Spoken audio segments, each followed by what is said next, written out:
Smell the red then. My old mum used to swear by thistledew. Smell the red then. I remember an old boy saying to me, Bronx Ball's best way of telling. My old mum used to swear by thistledew. Smell the red then. Ahoy, Jazz here. Whew. It's been a while since I've uploaded a video. I was going to say lots has happened, and it really has. There's just been storm after storm after storm.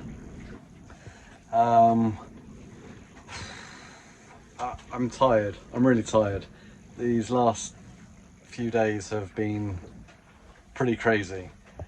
I'm going to forget all the time from my last video until now on what's happened. I'm sure something will come to mind sooner or later, but I'm just going to go through what's happened more recently. So I spent a couple of days at Studland Bay, and the water was flat and calm and crystal clear and beautiful.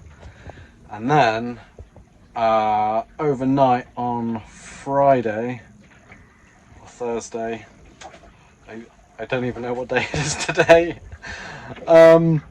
we went from 1.5 meter swell, or we went from flat to 1.5 meter swell, and then at 2 a.m, literally 2 minutes past 2, I heard a wave break behind my boat, or before it hit the boat, and I wasn't exactly near the beach or anything, so it was definitely quite unusual. And it lifted my boat up, and it came back down again, and I heard a pop noise, and I look out the back of my boat, and there goes my dinghy. It's literally like just over an arm's length away, and there was no way I was jumping in. It was pitch black, and I just had to stand there and watch my dinghy go bye-bye. Off it went. Fortunately there was a beach behind me, so it did drift towards the beach, but after a certain distance I couldn't see anything. It was just big waves and blackness. At 5 o'clock in the morning the sun started to come up, and I could see a silhouette of the dinghy on the beach, so I was pretty happy about that, and I could finally try and get some actual shut-eye and try to sleep without worrying too much. But sleep didn't really happen at all. The waves were too big.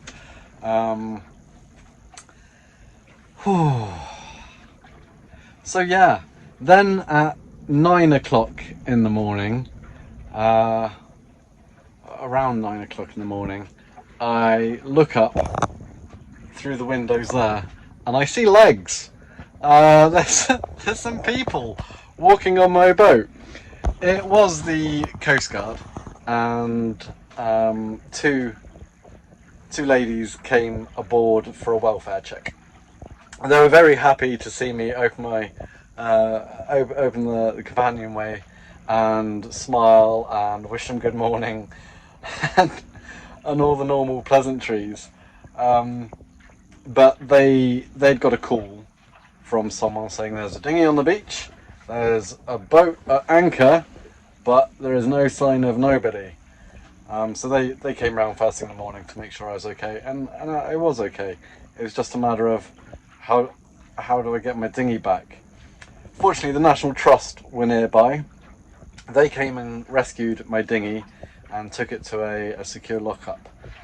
They wanted me to come and get it for 5:30 that day, and that would have been fine, except so at 11 o'clock I decided to leave, and my anchor winch broke.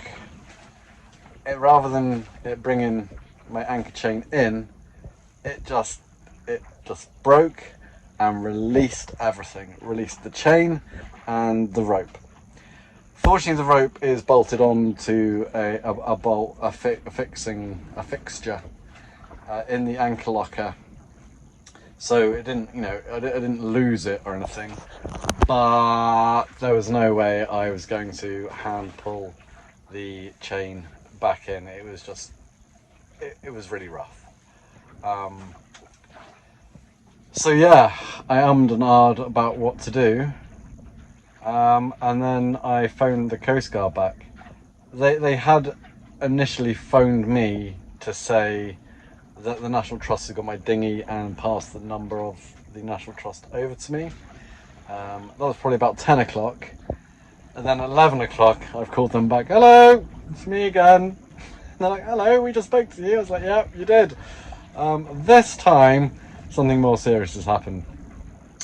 So, I'd already seen an RNLI, a big RNLI boat go past in the morning. They often go past and do training. And it had turned around and come back, dropped two guys off in a dinghy, stayed nearby, and then the two guys in the dinghy came over. One jumped on the boat, and we went through what to do, various different scenarios of what we can do to make the situation better. The conclusion we came to was cutting the rope and losing the anchor. We did tie a fender to a long length of rope, so when the rope of the anchor was cut, there will still be a fender floating like a buoy around where the anchor is, that I can then go back and collect it. But these guys were supposed to be doing training, so they didn't have time to sit around on my boat trying to help me. So they called up another set of lifeguards, coast guards, who said, yeah, we'll be there in 15 minutes. About an hour later, 2 more boats turned up. I had 4 RNLI boats around me. It was kind of crazy. We all laughed about it. They all said, you've done the right thing by calling us. It is funny that there's 4 boats with probably over 20 men around me, but they said go big or go home. So cool, all right. So the original guy went back to his dinghy, went back to the big boat, and another chap jumped on board and stayed with me, and we again went through the scenarios of what we could do, just in case he had any different ideas than the other bloke. But no, they agreed that it's probably best to cut the line. There was concern about the power of my engine and how quickly I could get to maneuver away from the floating anchor line with the fender, and how fast I'll be able to get out of. The swell had died down a little bit, but we're still talking a metre and a half of swell. So I had 2 RNLI slightly smaller boats but bigger than dinghies waiting to tow me in case I was going to start drifting. The wind was insanely strong. The swell was massive and strong, and they were concerned I was just going to get pushed in the wrong direction. So they loitered around. Plus I had one of the guys on board.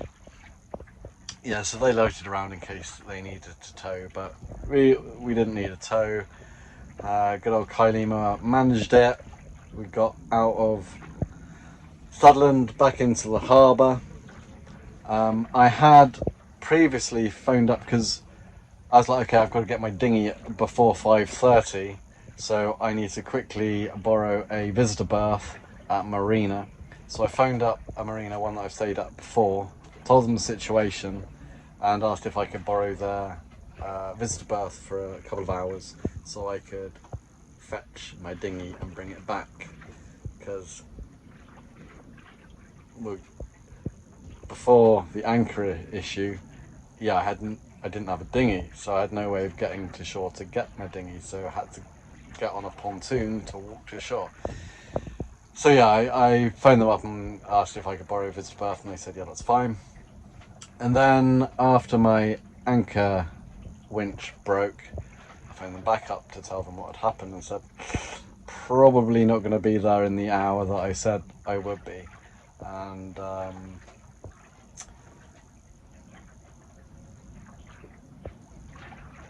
long, uncomfortable pause. Yeah. Anyway, I phoned them up to let them know what the situation was, and then I got back to the situation at hand, the anchor winch breaking. So yeah, we've gone back in, and the Coast Guard have got on the radio and have spoken to the marina where I've said I'm borrowing a visitor berth, and they know about the situation, and they said they don't know anything about you, mate. And I'm like, that's weird. I remembered the names of the two people that I'd spoken to, so I was like, well, I spoke to these people. I don't understand why they're saying they don't know about the situation, because they definitely do. I've spoken to two people and they all seem to know what was going on. One offered me the visitor berth, but it turned out that the marina was now full. Literally full. The visitor berth full and every berth taken. So that was now not going to happen. Me and the other Coast Guard who was on board, we were just like loitering around this marina waiting for the thumbs up to actually go in and dock on the visitor berth, but it never came. The other team of Coast Guards radioed to say that it wasn't happening, but they have found me a berth in another marina. Funnily enough, it was the marina next to the boatyard where I bought Kylema from. Although Kylema came from a different marina altogether, the office for the boat broker was right next door to this new marina that I was going to. And I had to go under 2 bridges, first time doing bridges, which was pretty cool. The waters within the harbour, and especially around this bit and up into the bridges and to this marina that I was heading to, were way calm. Like, no problemo. The reason the Coast Guard stayed with me the entire time, one was my health. I hadn't eaten anything all day because I thought the day was going to go fine, when in fact it definitely didn't. Fine in comparison to just having to go pick up a dinghy. Not fine, oh god, everything's broken, what the hell am I going to do now? So yeah, I hadn't eaten all day. My blood sugars were relatively high, and although I was giving myself insulin, my blood sugars weren't dropping. And I was also feeling a little bit seasick. The night before, the day before, overnight, and this day had become quite a thing. Being thrown about in the boat. I've had things smash as they've fallen off, thrown everywhere inside. So yeah, I was feeling a little bit seasick, and obviously being sick with type 1 diabetes isn't good. So there was concern about that. And obviously I'd been going through quite a lot, and I was extremely tired. I hadn't slept the night before at all. So yeah, he stayed with me, and it was great. After I got told that the first marina was a no-go, I got another chap on board as well. I now had 2 RNLI Coast Guards hanging out on my boat, taking me through these bridges to this new marina. And honestly, it was awesome. It was really nice to have some competent seamen on board giving me directions. Everyone's eyes were looking everywhere for things which I really love and appreciate. Yeah, the second guy that came on was very particular with his directions, which was awesome.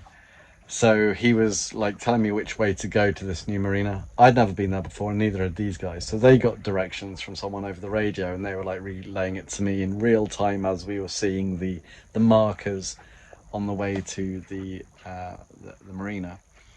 And it was very shallow, both sides of the little channel that we were in, so we had to stay in that, and I had to do some quite tight 90-degree turns to get to the berth that I was aiming for.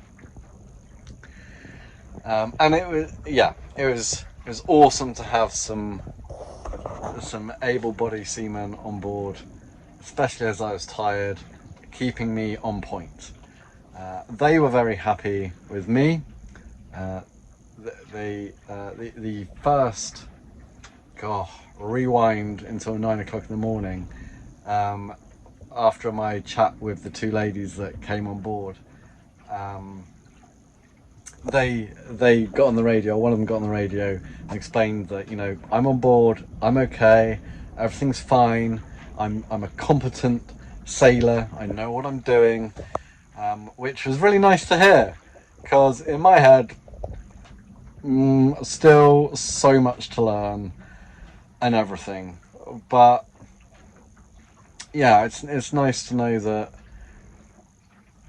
the RNLI think I'm competent, and obviously I got to this new marina totally fine.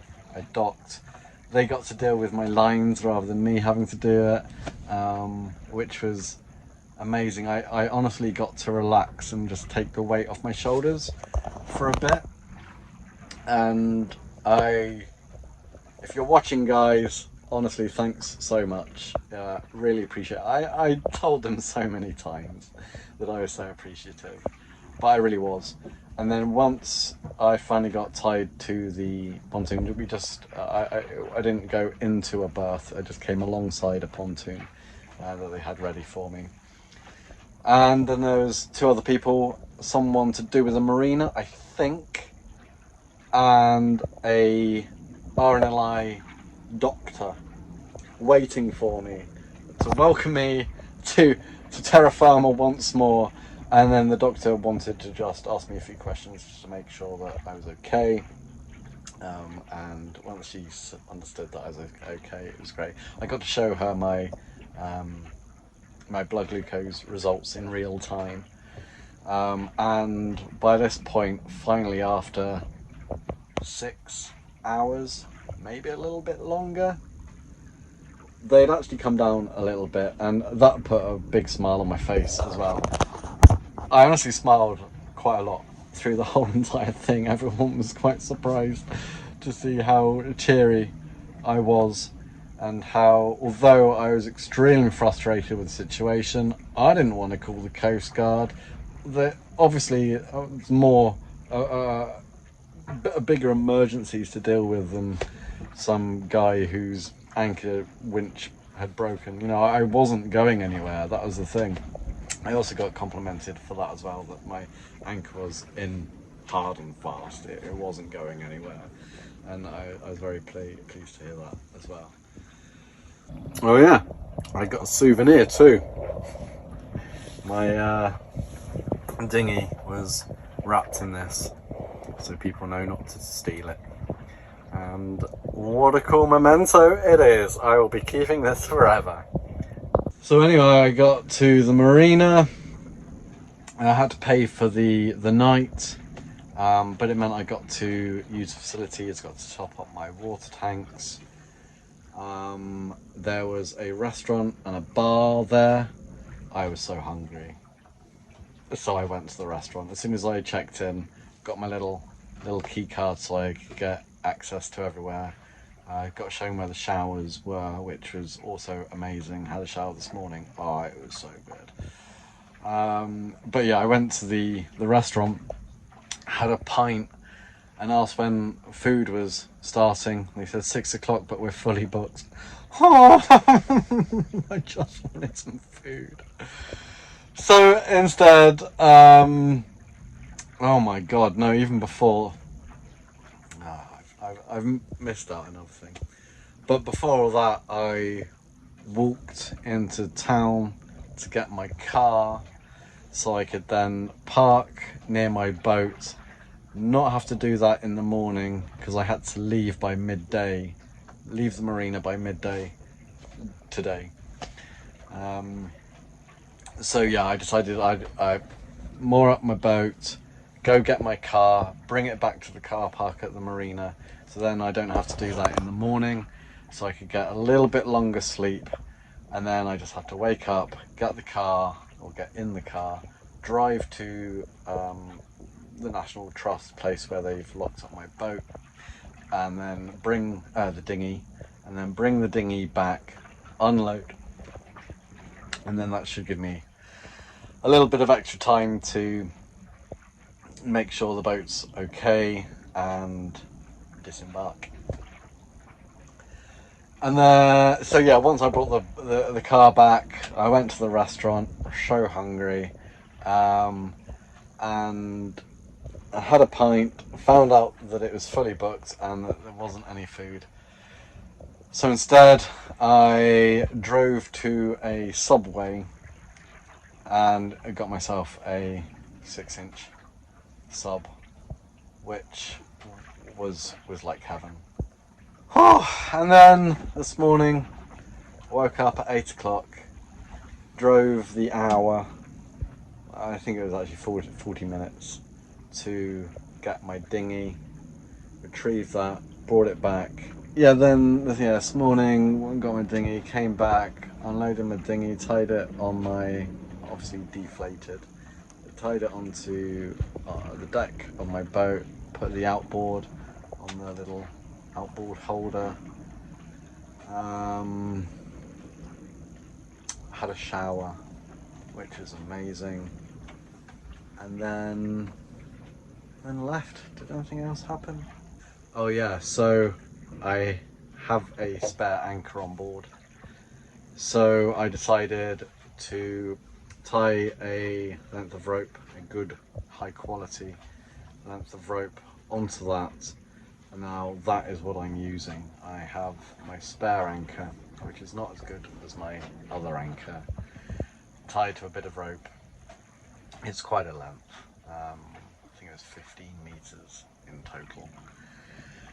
I've come back to my normal spot up here by Lake Pier, and I've gone into a slightly shallower area and I've dropped my anchor.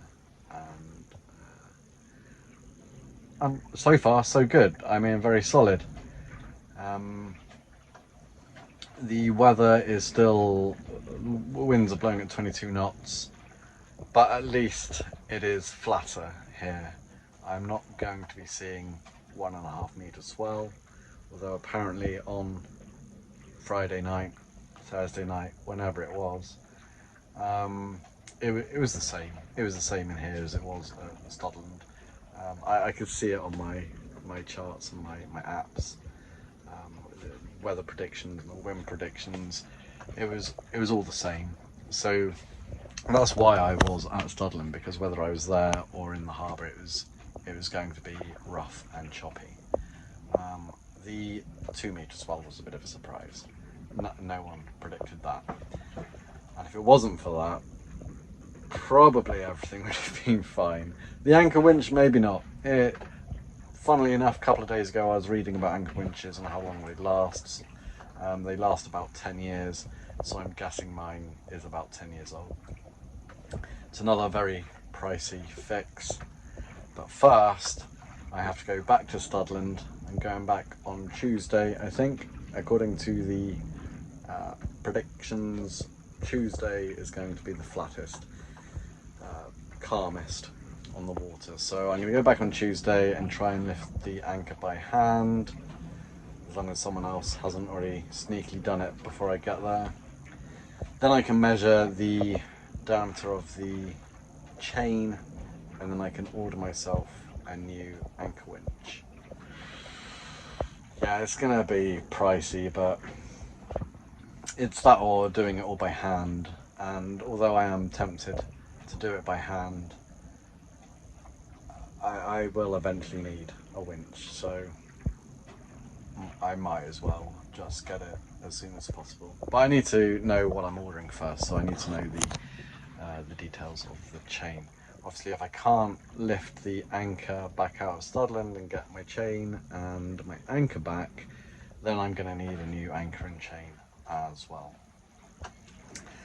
Anyway, that's what's been going on. Madness! I'm obviously still very happy about everything. I wouldn't be changing any of this for the world. The guy at the marina, we were having a bit of a chat, and he said, "Have you got your receipt for your boat?" Because I told him that I actually got it from this broker over here. He said, "Have you got the receipt? No, you're gonna ask for your money back and say it's not quite what I was thinking." And I was too tired to actually have play, do the conversation with him. I was just, I just smiled and nodded, agreed, sort of thing. But no, I'm not going to be asking for my money back. I'm very happy with the boat and how things are going. I'm obviously gutted and frustrated that I lost my dinghy again. Even though I've got a new way of tying it up, the rope literally snapped. So yeah, I need better quality rope. And I should probably bring the dinghy on board more during these rough weathers. It's just that is a lot of hard work for me to do on my own. I can do it, it's just a lot of hard work. But from now on, I've learnt my lesson. I will be doing it. And yeah, I'm obviously gutted about the anchor winch. But that is life. I knew things would be breaking like this. I just wished it wasn't as soon as it was. But maybe that's a good thing. Maybe I needed this to happen now rather than later. In fact, it's definitely better it happened now, because imagine I was in a country I don't speak the language and I then ordered the wrong thing, and it's just going to be a rigmarole. So yeah, I am actually quite glad it's all happened now. So now I've just got to hope that the rope, the anchor rope, works out for me, and the weather stays as like it is now, or calmer, which it, according to predictions, will be doing. And then yeah, Tuesday go back to Sutherland and try and get my anchor chain back. I'm also going to sleep and eat. Not in that order. I'm going to eat first, and then I'm going to sleep. That's what's going to be happening once I press the stop button on this. So yeah, hope you've all enjoyed the update. It's been pretty crazy. But yeah, loving boat life. Alright everyone, peace, much love, see you soon. Jazz over and out.